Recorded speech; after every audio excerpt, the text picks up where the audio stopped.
Hi there, thank you for tuning in to Home Cooking by Lizzo C. I'm here again. This time I'm doing the banana cake again, but I'm looking at two recipes. I like to look at recipes and compare them. This is the one that I already made. There's a video on this banana cake that I've made already. So I was clearing out a lot of my emails because I subscribe to a lot of newsletters and a recipe links, that sort of thing. So I came across this recipe for vegan chocolate banana muffins. So I was comparing the ingredients. So it was similar. I mean, for it to be vegan, there's no egg in this. This one calls, the vegan chocolate banana muffins calls for white whole wheat flour. I don't have, but then for this recipe asks for all-purpose flour, the same amount, 1.5 cups of all-purpose flour, right? So, and then this one asks, the vegan one asks for 1/2 cup of sugar. This one asks for 1/2 cup each, white sugar and the brown sugar. But I think in this recipe, it has other ingredients to sweeten it up. I'm just going to go down. And then this one has, because it's a chocolate banana muffins, Dutch processed cocoa, baking powder, baking soda, salt, same as my banana cake recipe that I usually make. This one asks for 4 ripened bananas, so maybe that's the extra sweetness. This one asks for 1 cup. They're estimating about 3 bananas for this recipe.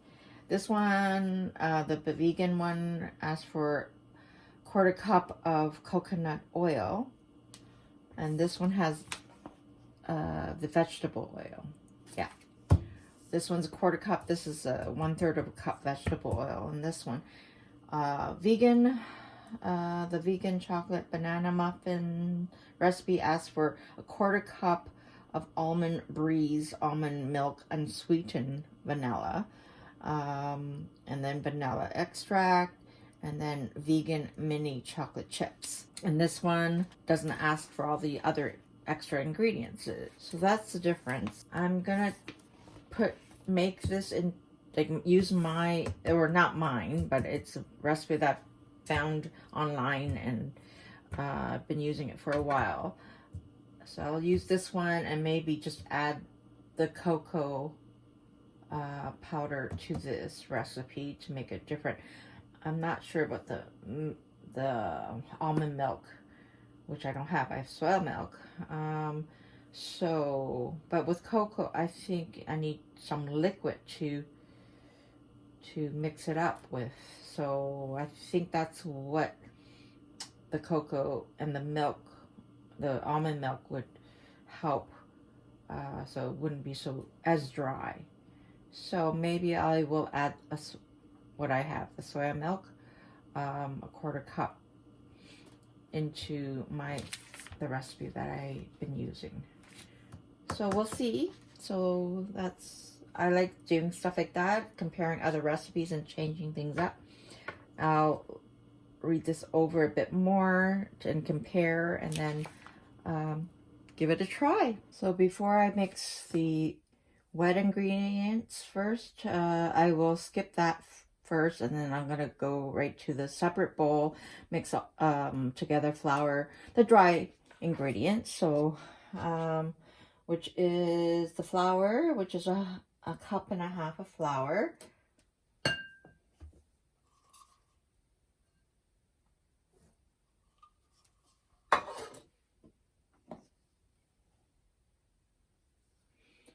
And here is the baking powder, baking soda, and salt. Okay, good thing I checked the other recipe because I really want to try it with cocoa.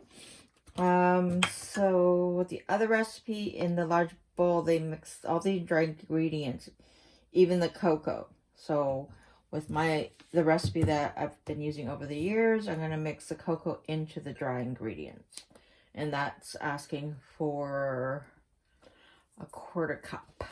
I was gonna double the ingredients because I have a lot of ripe bananas here. But since I am experimenting with 2 recipes, I will do 1 batch first to make sure it turns out okay.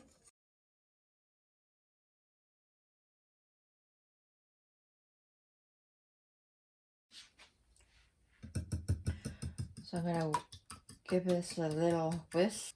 Put the eggs in, oil into the mixer.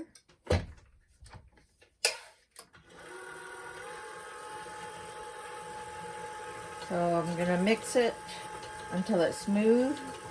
Okay, so now I'm going back to the other recipe, the vegan chocolate banana muffin recipe. Checking out the difference. In here is the wet ingredients, right? So it's saying, which I put in from this recipe, the banana cake that I usually make. But the things that are different, which I don't have the coconut oil, but almond milk, which I'm going to use soy milk, and vanilla extract. So I'm going to put that in here.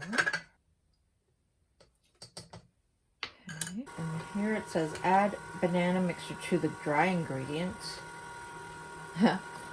Well, the recipe that I've been using, I mix the banana in the wet ingredients. So either way, all gonna be an experiment. And yeah, so here's the bananas all mushed up. I might add another one since I have so many right. And that one asked for 4. Calls for 4 ripe bananas. So this will add an extra sweetness.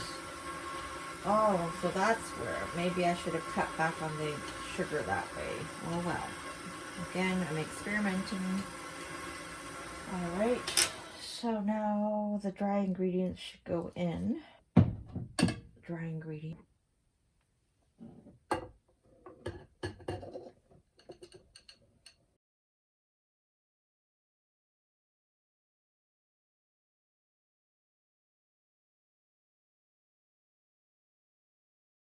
So I measured out 1/2 cup of mini chocolate chips, semi-sweet. And I'm going to mix that in here.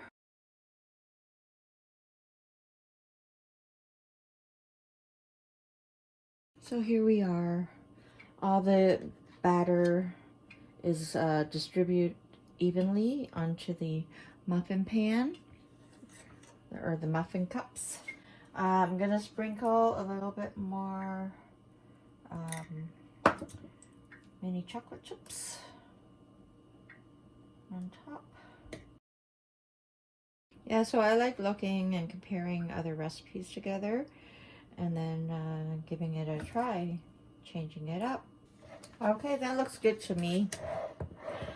I'm gonna heat up, I should have preheated the oven, but I will do it now. I think it's the same, pretty basic, 350 Fahrenheit. This one says to bake it for 18 to 20 minutes, and the cake says for 40 to 45 minutes. So since it's separated in smaller cake forms, pretty much like the muffins, I will go by the muffin time and go from there, 18 to 20 minutes.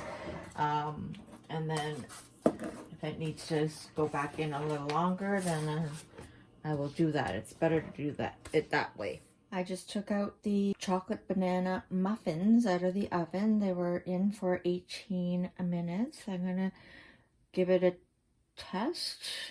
I don't use toothpicks, I use a knife. And it feels good. Yeah, that's good. So I'm gonna wait for it to cool off. So the chocolate banana muffins have cooled down. Wow, that looks pretty good.